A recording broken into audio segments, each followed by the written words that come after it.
So this is our room at Thunderbird Lodge. We're here on the rim of Grand Canyon. It's our bathroom. It's nice. I like the little tiles they have. Crow. They're all different. I'm hoping to see some of those tonight. Okay. So that's the bathroom.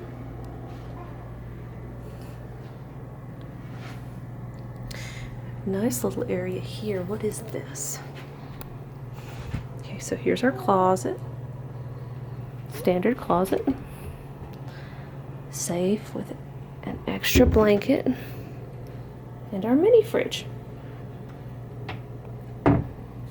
As well as a coffee maker, which we'll never use because we don't drink coffee. A bed, coming with your standard baby.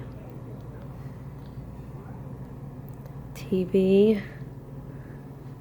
Nice drawers and pretty marble countertops. Oh, a really cool room. And we're the second room from the end, so we can leave very quickly.